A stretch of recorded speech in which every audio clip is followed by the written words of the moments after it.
주님의 이름으로 사랑합니다. 이제 4월입니다. 밖에는 비교적 날씨가 많이 따뜻해졌는데 아직 여기는 지하라서 아직은 조금 추운 것 같습니다. 날씨가 이제 겨울에서 봄으로 가는 이 과도기, 특별히 건강 많이 조심하시고 또 주님의 은총이 봄과 같은 따뜻한 또 따스한 햇살 같은 주님의 빛이 우리 마음속에 가득하기를 또한 축복합니다.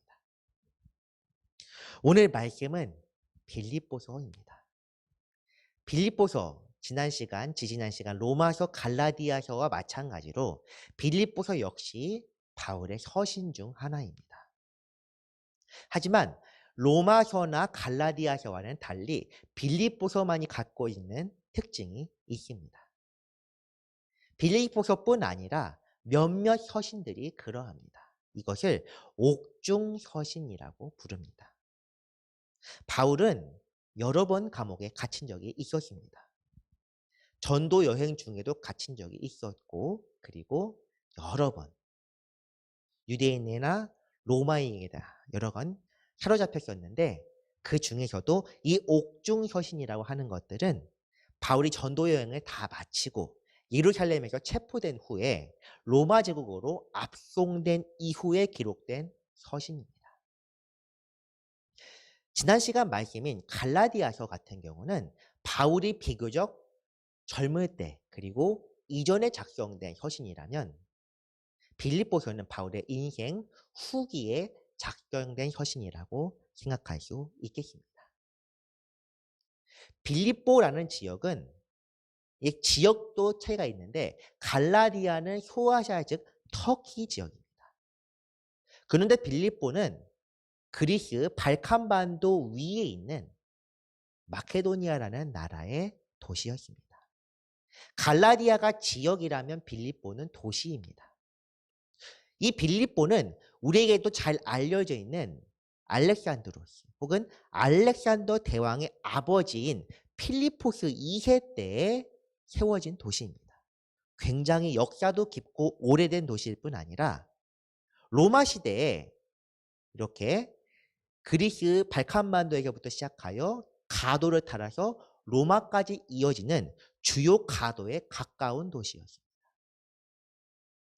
당연히 로마 입장에서도 그리스나 소아시아를 통치하기 위해서 활용했던 도시이기도 하고 그때 다시 한번 중심지가 되어 상업도시이자 교통의 요지로 발달하고 있었던 도시입니다. 이 빌립보가 굉장히 중요한 의미를 담고 있는 것은 바울이 이 빌립보 교회와 갈라디아도 마찬가지로 사도행전 13장부터 14장까지 전도여행 1차에서 갈라디아 지역에서 열심히 전도하고 사역했던 것과 마찬가지로 빌립보 교회 역시도 바울이 어떤 식으로 처음 접했고 또 어떤 사역을 했었는지 성경에 잘 기록이 되어 있습니다. 사도행전 16장에 보면 그런 기록이 나와 있는데 이때는 바울이 1차 전도여행을 마치고 2차 전도여행을 떠난 시점부터 이야기가 시작됩니다. 1차 때 바울이 흔히 같이 우리가 알려져 있는 동역자인 바나바와 결별하게 되었고 새로운 동역자인 실로아노 혹은 실라라고 불리는 사람과 함께 2차 전도여행을 준비하고 있던 때였습니다. 이 전도여행의 목적에 대해서는 사도행전 15장 36절에 이렇게 등장하고 있습니다. 며칠 후에 바울이 바나바더러 말하되 우리가 주의 말씀을 전한 각 성으로 다시 가서 형제들이 어떠한가 방문하자. 주의 말씀을 전한 각 성으로 다시 가서 그러니까 갈라디아 지역이죠. 다시 가서 형제들이 어떠한가 방문하자. 그러니 과거에 전도했었던 지역들 중에서 이 사람들이 그대로 교회가 잘 성장하는지 하나님의 말씀이 잘 전해지고 있는지 하나님의 뜻대로 잘 살고 있는지를 확인하기 위해서 전도 여행을 준비하고 있었습니다. 정확히 말하면 전도라기보다는 교회를 돌아보는 순회 신방이라고 할 수 있습니다. 이때는 바나바와 아직 결별하기 전 일입니다. 그런데 그 이후에 여러 가지 문제들이 발생합니다. 바나바와는 처음에 이 지역과 같이 했었던 바나바와는 결별하게 되었고 새로운 지역의 사람과 함께 하는 것도 부족해서 하나님이 무엇인가는 모르겠는 게 자꾸 이쪽 갈라디아 지역으로 가지 못하게 막으셨다고 기록이 되어 있습니다. 성경에서는 성령이 아시아에서 말씀을 전하지 못하게 하셨다고 말씀합니다. 그래서 바울은 하나님의 계시를 받아 어떻게 해야 할지 고민하고 있는데 한 꿈을 꾸게 됩니다. 마케도니아 사람이 와서 우리에게 복음을 가르쳐달라, 우리에게 복음을 전해달라 이렇게 말하는 꿈을 꾸었고 바울은 그래서 이전 지역으로 가는 것이 아니라 새로운 지역으로 가야겠다는 마음으로 소아시아에서 그리스 마케도니아 지역으로 발걸음을 옮기게 됩니다. 이 2차 여행의 첫 전도지가 바로 마케도니아의 중심 도시 중 하나인 빌립보 그리고 빌립보 교회입니다. 빌립보서는 이 빌립보 교회에 보낸 편지입니다. 빌립보 지역뿐 아니라 대부분 유럽 지역 교회들은 적지 않은 박해를 경험하고 있었던 곳입니다. 로마 지역에서 황제 숭배를 반대하는 차원에서 박해를 겪을 뿐 아니라 그 지역에 살고 있는 유대인들에게서 또한 박해를 받고 있던 그런 지역이기도 합니다. 그래서 이 사람들에게 무엇이 필요하겠습니까? 극심한 박해 중에 있는 그런 교회들에게 필요한 것은 지금 현재 겪고 있는 고통에 대한 위로와 함께 예수 그리스도를 통한 참 평화 그리고 세상이 줄 수 없는 참 평안과 미래에 대한 소망에 관한 그런 메시지였을 것입니다. 오늘 말씀을 통해서도 곤고한 현실 속에서 제가 아까 기도할 때도 이렇게 했지만 곤고한 현실, 오늘날 어둠 속에서 살아가고 있는 모든 분들께 참 평화가 찾아오기를 주님의 이름으로 축복합니다. 오늘 본문 말씀으로 들어가겠습니다. 사도 바울이 말하는 그리스도 예수의 마음 그리고 우리가 본받아야 하는 마음이 과연 무엇일까요? 첫 번째는 겸손입니다. 겸손이라고 하는 말은 사실 교회에서 참 많이 사용하는 말입니다. 그래서 많이 설교로도 듣고 또한 기독교 신앙 서적으로도 듣고 그리고 성경을 읽어도 겸손이라는 표현은 참 많이 등장합니다. 그래서 아마 우리 역시도 각각 겸손이라는 말을 들었을 때 우리 마음속에 떠오르는 이미지가 있을 것입니다.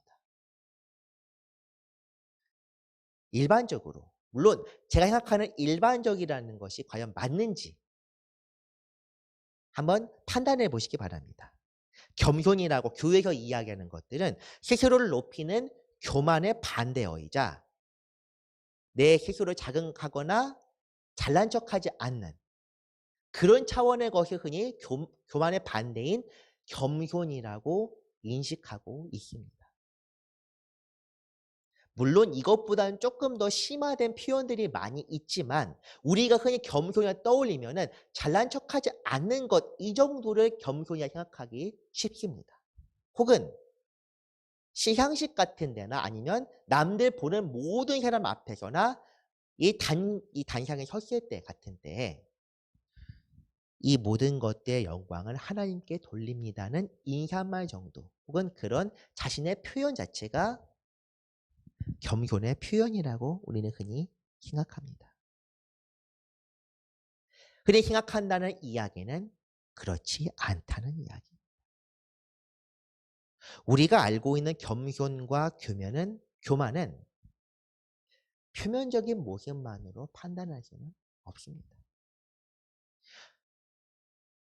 정확하게 이야기해서 겸손의 형태를 가지고 있는 교만이 훨씬 더 많이 있습니다.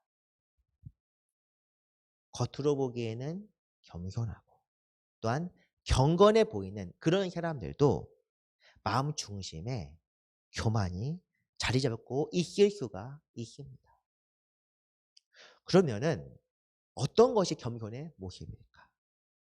오늘 말씀 6절에는 그러한 비밀이 등장하고 있습니다. 그는 근본 하나님의 본체시나 하나님과 동등됨을 취할 것으로 여기지 아니하시고. 예수 그리스도는 하나님의 본체, 즉 하나님과 동등한 본질을 가진 분입니다. 이 동등한 본질이라고 하는 것은 예수님 역시 하나님이라는 의미입니다. 이 말씀을 사실 이해하는 것은 굉장히 어렵습니다. 우리가 부르는 하나님은, 그리고 주님이라고 부르는 것들 역시도 사실은 구약 시대에는 하나님, 주님, 이 모든 것들은 한 분 하나님, 즉 하늘에 계신 하나님, 여호와 혹은 야훼를 가리키는 표현으로 사용되고 있었습니다. 그런데 그 한 분 하나님 이외에 이 땅에 오셨던 또 다른 분을 똑같이 하나님으로 모신다는 것이 우리의 인식으로는, 우리의 이 상식으로는 쉽게 이해가 되지 않습니다. 또 하나님의 아들이라는데 또 그것이 합니다. 이 부분을 제대로 또한 여러분에게 납득시키기 위해서 설명하기 위해서는 이 시간 전부를 할애해도 사실 부족합니다. 부족한 정도가 아니라 제가 무엇이라 설명해도 그에 대해서 반론을 제기하는 학자들도 아마 많이 있을 겁니다. 그만큼 삼위일체에 대한 그런 논쟁이라고 표현하겠습니다. 논쟁은 아직까지도 계속 이어지고 있기 때문입니다. 여기서는, 이 설교장에서는 본질적으로 하나이신 하나님이지만 그 역할에서 아버지와 아들과 성령이라는 세 위격으로 나누어졌다고만 말하겠습니다. 이런 논쟁이 되는 교리를 전부 다 제외한다고 하더라도 그 모든 사람들이 다 인정하는 것은 오늘의 말씀에 등장하는 첫 부분입니다. 다시 한번 6절을 봤을 때 그는 근본 하나님의 본체다라고 하는 그 부분입니다. 예수님은 하나님으로부터 나온 부산물이 아닙니다. 혹은 하나님의 종이 아닙니다. 물론 이 땅에서 종과 같이 순종하셨는데 이것은 이후에 또 더 이야기하겠습니다. 하나님, 예수님은 곧 성자 하나님입니다.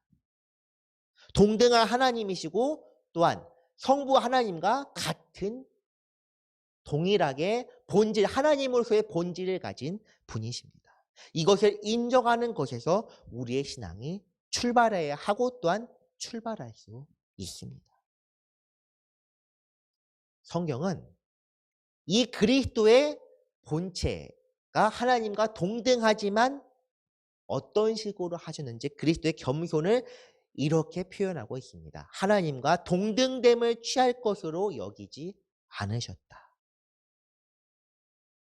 우리가 흔히 왕 그리고 귀족, 물론 왕정이 아직 남아있는 곳도 있고 또한 우리같이 이제 공화정인 그런 상황에서는 사업체를 갑시다. 대표이사, 그리고 사원, 그리고 임원들. 왕은 왕의 대우를 받습니다. 그리고 대표이사는 대표이사의 대우를 받습니다. 지위가 낮은 사람들, 그러니까 평사원이나 임원들이 대표이사의 위치에 서서 대표이사의 대우를 받을 수는 없습니다. 이런 점을 생각했을 때 가장 높은 분, 창조자이면서 주관자의 위치에 계신 분이 바로 하나님입니다.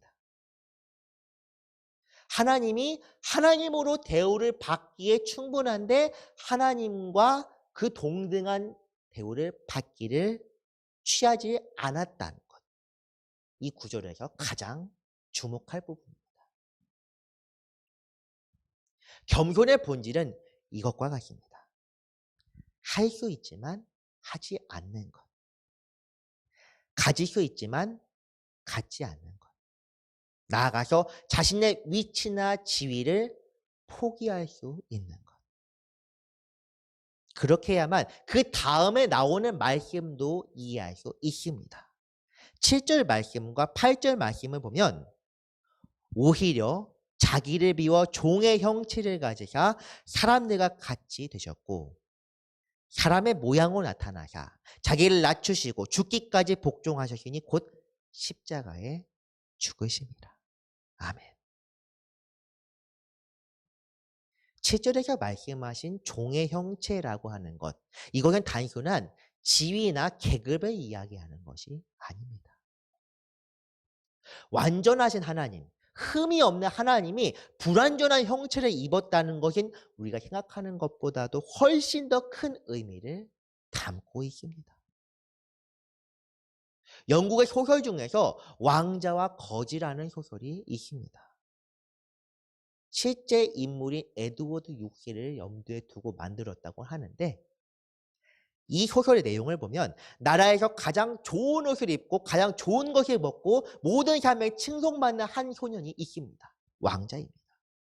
그리고 누더기를 입고 제대로 씻지도 못하고 집도 제대로 거하지 못하고 먹을 끼니를 맺기 걱정하면서 구걸해서 그나마도 그 일부를 아버지나 다른 사람에게 두들겨 맞고 빼앗길 수밖에 없는 완전히 정반대의 위치에 있는 사람입니다.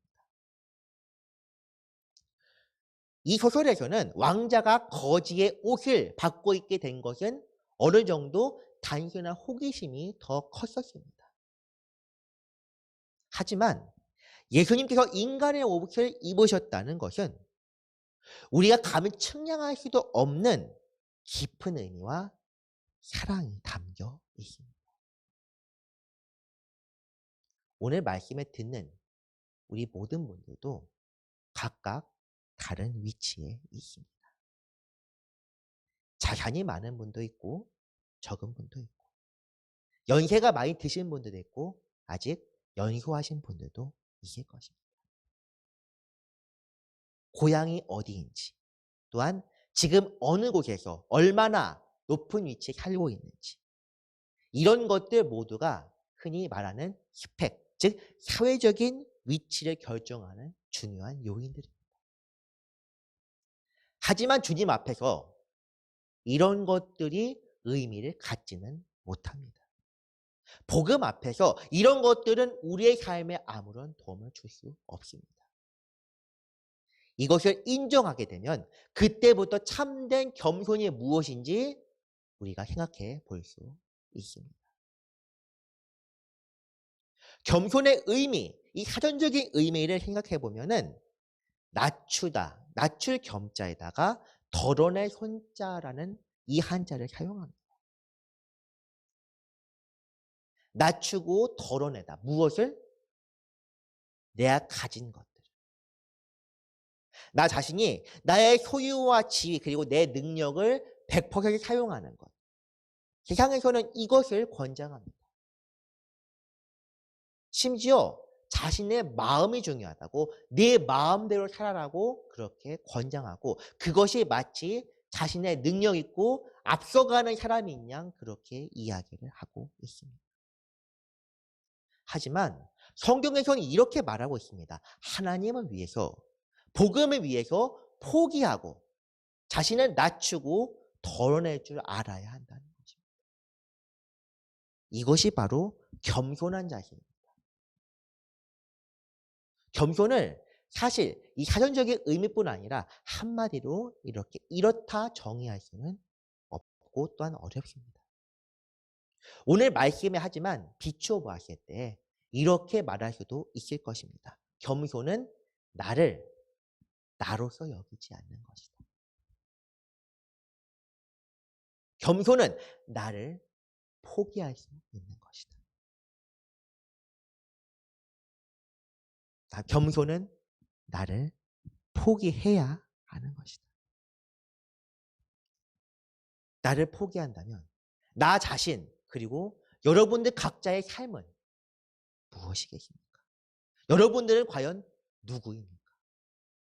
바로 하나님의 뜻, 즉 그리스도의 복음을 위해 선택된 그리스도의 종들입니다. 종들은 하나님의 소유입니다. 우리는 우리 자신의 것이 아니라 하나님의 것이다. 이것을 인정하는 것이 바로 겸손입니다. 그리스도의 것이라면, 내가 가지고 있는 모든 것들이 그리스도의 것이라면 우리는 우리의 모든 것들을 포기할 수 있습니다. 그리스도의 소유이기 때문에 우리는 우리의 시간과 지위와 능력과 이 모든 것들을 주님을 위해서 과감하게 버릴 수 있게 되는 것입니다. 그런데 겸손을 배우는 과정에서 우리는 어떤 의문을 한 가지 품을 수 있습니다. 이건 자연스러운 의문입니다. 어디까지 해야 하느냐? 얼마나 더 겸손해야 하는가? 얼마나 더 낮아져야 되는가? 이 정도까지 했으면 됐지 않았냐? 대체 언제까지 날 낮추실 생각인가? 오늘 말씀이 역시 또한 정답을 제시하고 있습니다. 죽기까지. 다 잃어버리고 목숨까지 마지막으로 잃는 그때까지. 세상 사람들은 이야기합니다. 차라리 죽는 게 낫다. 구약에서도 이렇게 말했습니다. 차라리 내 생명을 취하소서. 이거 말하는 사람들이 신앙이 없는 사람들이 아닙니다. 이 말을 한 사람들의 양력들, 이 목록들을 쭉 보면은 욥, 엘리야, 예레미야. 당대에 의롭다고 칭했던 사람들입니다. 그런 사람들이 왜 나 살기보다 죽는 게 차라리 낫다. 하나님 보시기엔 그렇지 않습니다. 죽는 것은 단순히 내가 죽는 것, 가룟유다. 예수님을 판 것에 대한 죄책감을 이기지 못해서 목을 매달았습니다. 목을 매달았는데 이 사람이 조금 더 겸손한 사람이었다면 자신의 죄를 씻기 위해서 주님 앞에 회개하며 다시 나아왔을지도 모릅니다. 내 스스로를 파멸로 이끌거나 내 스스로를 고행으로 이끄는 것이 겸손도 아닙니다. 중세 같은 경우에는 수도사들이 죄를 없이 하기 위해서 채찍으로 자기 몸을 휘둘렀다고 합니다. 고통을 갖게 되면 죄가 없어진다. 고통이 필요한 거는 맞습니다만 고통 자체가 죄를 없애주는 당연한 절차가 또한 아닙니다. 고통을 통해서 배워야 하는 것이지 고통을 가한다고 죄가 없어진다면 지금 여기에 있을 것이 아니라 아마 고문을 당하는 것이 훨씬 더 좋은 구원의 방법일 것입니다. 이 예수님께서 죽기까지 드러냈다는 것, 십자가에 못 박혔다는 것은 단순히 한순간에 목숨을 잃은 것이 아닙니다. 예수님이 모든 사람에게 랍비 혹은 주로 인정을 받는 그 순간에서 조금씩 당신의 스스로의 것을 덜어내셨습니다. 겟세마네 기도에서 자신의 땀과 피, 정성을 온갖 다 쏟으셨고 그 이후부터는 덜어냄의 연속입니다. 사람들에게 모욕을 받고 침뱉음을 당하고 두들겨 맞고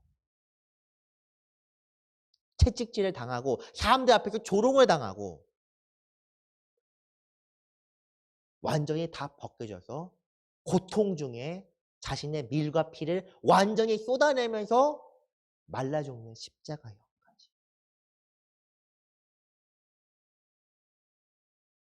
그런 완전한 자기 비움을 성경적 용어에서는 케노시스라고 부릅니다. 자기 비움. 완전한 자기 비움. 내 어떤 것들도 상관없는 목숨과도 상관없는 거기까지. 겸손을 통해서 우리의 자아와 우리의 자기 만족들 뿐만 아니라 이 모든 것들을 덜어내고 덜어내다 보면 언젠가 비움의 경지에까지 다다를 수 있다고 성경은 그리고 그렇게 해야 한다고 말씀하고 있습니다. 그렇기 때문에 오늘 말씀에서 이 마음을 품으라고 말하고 있습니다. 우리가 또한 한 가지 생각해야 할 것은 이것은 불교에서 말하는 공과는 명백하게 구분된다는 사실입니다. 내 스스로의 수행과 고행을 통해서 내게 있는 모든 것들을 없이 하여 공허로 돌아가는 것이 아니라 우리는 그리스도로 채우기 위해서 우리 자신의 욕망과 우리 자신의 나 중심적인 사고방식을 덜어내야 한다는 것입니다. 당연히 우리 힘으로는 안 됩니다. 불교에서는 이렇게 말합니다. 그렇게 수행하게 되면 어느 순간 공에 이를 수 있다. 우리도 공에 이르기 위해서라면 그렇게 하면 될지도 모릅니다. 하지만 그리스도인의 겸손과 자기 비움은 우리 스스로 할 수 있는 것이 아닙니다. 겸손은 그저 이루어지는 것이 아닙니다. 내 자신의 의지와 노력을 통하여 이루어질 수 있는 것도 아닙니다. 아무리 노력해도 주님의 경지에 다다를 수 없으며 그렇게 할 수 있었다면 율법이 우리를 구원할 수 있었을 것입니다. 우리는 우리 자신의 연약함을 깨닫고 우리가 죄인임을 깨닫고 내 스스로 할 수 없다는 것을 알아야만 이 겸손으로 들어갈 수 있습니다. 무엇보다도 이것을 이루게 하는 분은 바로 성령입니다. 우리가 본받아야 할 또 다른 마음이 있습니다. 그것이 바로 순종입니다. 순종. 이것은 겸손과 연결되어 있습니다. 겸손하지 않으면 순종할 수 없습니다. 그리스도의 소유이자 종인데 나는 내 것이 아닌데 내 마음대로 할 수 있느냐? 없습니다. 나 자신을 주인으로 생각하는 그 순간 우리는 순종은 그만두고 복종할 수도 없습니다. 행동으로는 복종할지 몰라도 그 마음에서는 그 사람에 대해서 적개심을 드러내곤 합니다. 순종은 어떤 때 가능하냐? 겸손할 때에만. 내가 비워져야만 순종할 수 있습니다.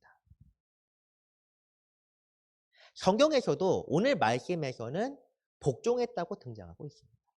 그리고 저도 지금 복종과 순종을 계속 지금 섞어서 사용하고 있습니다. 그 이유가 바로 순종과 겸손이 일치하기 때문에 복종과 순종을 분명하게 구분해야 하기 때문입니다. 오히려. 순종은 그저 이루어지는 것이 아닙니다. 우리가 할 수 있는 것은 무엇이냐? 시켰을 때 따르는 것, 즉 복종입니다. 복종은 할 수 있습니다. 여기서도 물론 제가 여기서 설교 끝하고 내려갈 수도 있습니다. 그런데 제가 만약 부교역자였다면 만약 그런 사고를 쳤다간 큰일 나니까 아마 복종했을 것입니다. 복종은 위에 있는 사람에게 권위나 힘에 의해서 따르는 것이 복종입니다. 하지만 우리는 무엇에 복종하고 있느냐를 먼저 생각해 봐야 됩니다. 지금 이 순간 우리는 무엇에 복종하고 있느냐? 나는 주님께 순종하고 있습니다. 참 말하기 어렵습니다. 정말 어렵습니다. 왜냐하면 우리가 지금 누구의 종이냐? 우리 마음속에 있는 죄성입니다. 이 죄성이 나 자신을 자꾸 주인으로 삼고 너는 내게 복종해야 한다. 왜냐고? 나를 따르는 게 편하거든. 여기서 다시 예수님께서 사탄에게 당한 시험을 한번 생각해 봤으면 좋겠습니다. 돌들 떡덩이가 되게 하라. 이게 단순히 마술로 형태 변화는 그런 차원의 문제가 아닙니다. 성전 위에서 사람들 보는 앞에서 뛰어내려라. 그리고 멀쩡한 모습으로 등장해라. 이것도 단순히 하늘 날아다니는 마법을 쓰라는 것이 아닙니다. 내게 한 번만 절을 해라. 이거는 그냥 단지 예의나 예법을 이야기하는 것이 아닙니다. 인간의 본성, 즉 인간의 마음속에 있는 죄성을 드러내는 것입니다. 가장 원초적인 욕망, 그리고 사람들에게 인정받고자 하는 명예욕, 그리고 편하고자 하는 자신의 욕심. 목적을 이루기 위해서 수단도 정확히 하나님의 뜻 안에 있어야만 합니다. 물론 바울이 어떻게든 전해지는 것은 그리스도다라고 이야기하긴 했지만, 그렇다고 바울을 적대하는 사람들이 경쟁심으로 복음을 전한 것에 대해서 그것이 옳다고 이야기하는 것은 아닙니다. 그것조차도 수긍하고 기뻐한다는 이 의미입니다.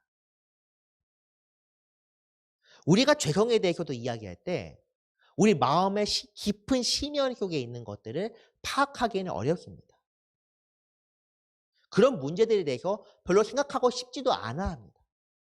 하지만 우리가 우리 마음의 흐름을 들여다보면 들여다볼수록 우리 마음을 지배하는 것은 죄라는 것을 알 수밖에 없습니다.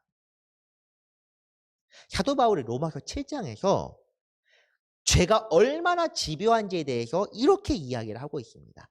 내 지체 속에서, 즉 내 마음 속에서 한 다른 법이 내 마음의 법과 싸워 내 지체 속에 있는 죄의 법으로 나를 사로잡는다.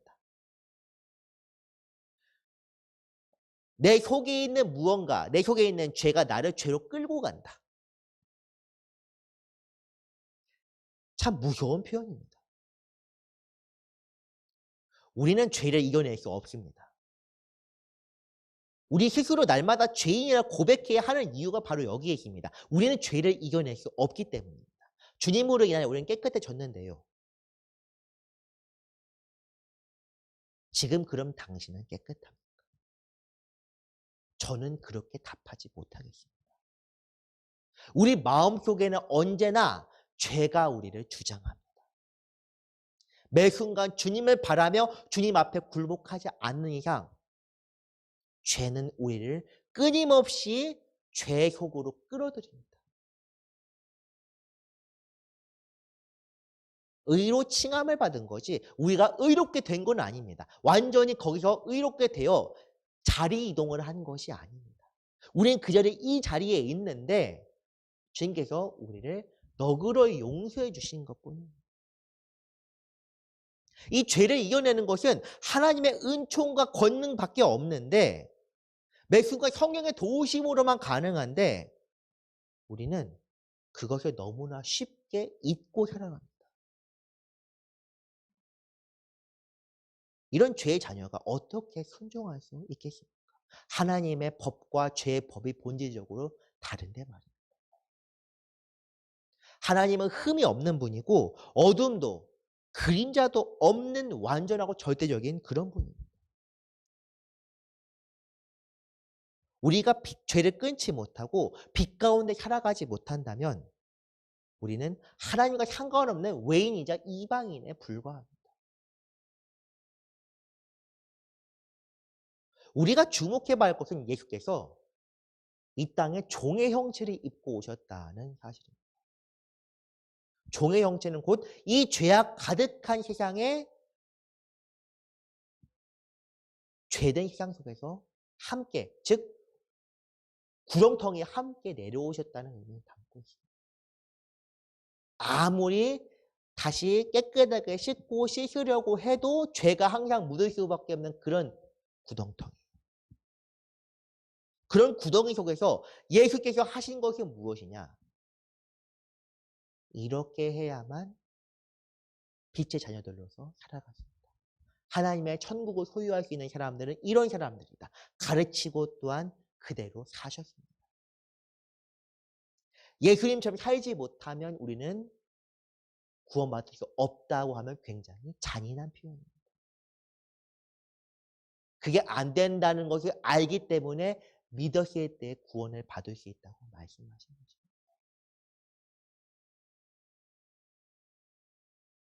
우리가 부족한 것을 인정하고 그래야만 믿음이 의미가 있습니다. 우리가 우리 스스로를 여전히 남들보다 낫게 여기거나 우리는 그렇게 깨끗하다고 생각하는 그 순간 우리 속에는 그리스도 대신에 내 마음이 들어있습니다. 즉 죄가 들어있습니다. 아무리 깨끗한 척을 해봐야 그 구덩이에 있는 사람은 결국에는 오물투성이일 뿐입니다. 우리가 매 순간 죄인임을 고백하면서 의롭게 칭함받은 사람으로서 성령의 도우심을 힘입어 살아가야만 그렇게 살아가야만 하고 그렇게 하실 때에 우리는 순종을 배울 수 있습니다. 사실 매 시간 이렇게 죄에 대해 설교하는 것은 저로서 참 불편한 일입니다. 축복과 소망, 위로와 권면만 이야기할 수 있다면 저 역시 마음 편하게 준비할 수 있습니다. 은혜 받으시기 바랍니다. 번창하시기 바랍니다. 하지만 그것은 참된 설교자 자세가 아닙니다. 그리고 사실은 설교하기 이전에 복음을 따르는 사람이라면 그렇게 살면 안 됩니다. 그리스도인은 주 안에서만 기쁘고 행복해야 합니다. 주 안에서만 평화를 누리고 주로 인하여 살고 주로 인하여 죽을 수 있어요. 그것이 바로 그리스도를 주로 모시는 삶이면서 그리고 순종하는 삶입니다. 그렇게 살 수 없다면 그리스도인이라 칭할 자격이 없습니다. 그게 불가능하다고 느껴지십니까? 그리스도의 공생의 삶 그리고 초대교회 성도들의 삶이 성경에 기록되어 있습니다. 분명히 알아야 할 것은 그리스도를 십자가에서 못 박은 것은 로마 군병들입니다. 하지만 그분을 십자가로 몰아간 것은 로마의 당대 권력이 아닙니다. 오히려 같은 하나님을 믿고 남들보다 옳다고 생각했던 그 사람들, 유대인들의 지도자들입니다. 거기에 동조하면서 손뼉을 쳤던 사람들은 바로 우리들입니다.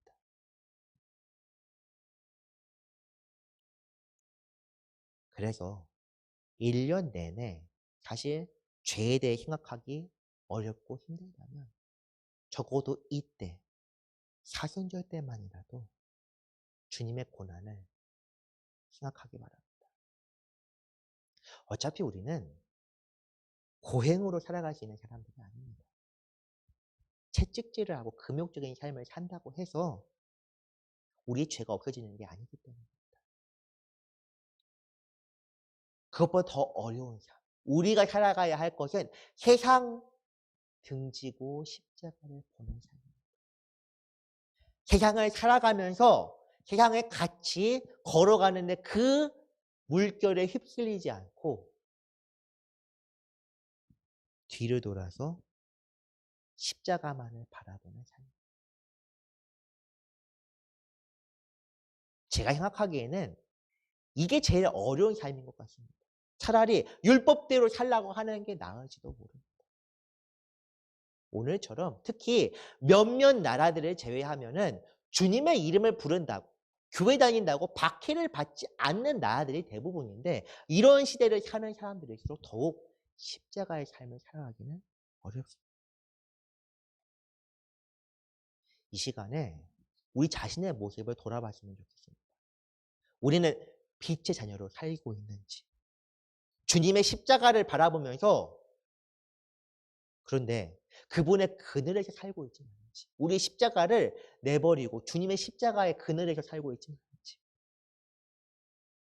내 삶에 십자가에 지는 분들에게 하늘의 평화와 기쁨이 가득하시기를 축복합니다. 그리고 그런 삶이 될 수만 있다면 굳이 순종을 강조할 필요가 없습니다. 왜냐하면 십자가를 따르는 것은 곧 순종입니다. 그런 삶은 매 순간이 주님과 동행하는 삶이고 순종의 삶이 분명합니다. 주님께서도 요한복음에서 이렇게 말씀하셨습니다. 진리를 따르는 자는 빛으로 오나니 이는 그 행위가 하나님 안에서 행한 것임을 나타내려 함이라. 진리 안에 살아가고 있는 사람들은 곧 빛의 자녀들이며 그런 사람들의 삶과 행동은 하나님 안에 있습니다. 빛과 어둠은 본질적으로 섞일 수가 없습니다. 아무리 섞으려고 해도 섞일 수가 없습니다. 빛 혹은 어둠입니다. 빛이거나 어둠이거나 빛이면서 어둠은 없습니다. 0 아니면 100입니다. 우리는 매 순간 빛의 자녀들로 살아가야 하고 그것을 가능하게 하는 것이 바로 십자가입니다. 말씀을 정리합니다. 우리는 그리스도 예수의 마음을 품고 살아가야 합니다. 그 마음은 자기 비움까지 실천하신 겸손이고 또한 하나님의 뜻을 온전히 이룬 순종입니다. 우리 또한 자기의 십자가를 짐으로써 이런 마음을 품고 살아가야 할 것입니다. 주님의 은총과 은혜가 그리고 주님 속의 그 겸손과 순종이 우리 모두에게 임하기를 축복합니다. 기도하겠습니다. 사랑과 은혜가 많으신 하나님 아버지, 우리를 위하여 보내보이신 주님의 은혜를 찬송합니다. 주께서 연약한 우리 위하여 죽으시고 우리를 살게 하시고 또한 우리가 나아갈 방향을 보여주셨는데 우리는 아직도 죄 중에 살고 있습니다. 용서하옵소서. 긍휼히 여겨 주옵소서. 우리를 새롭게 하여 주시옵소서. 예수 그리스도의 이름으로 기도합니다. 아멘.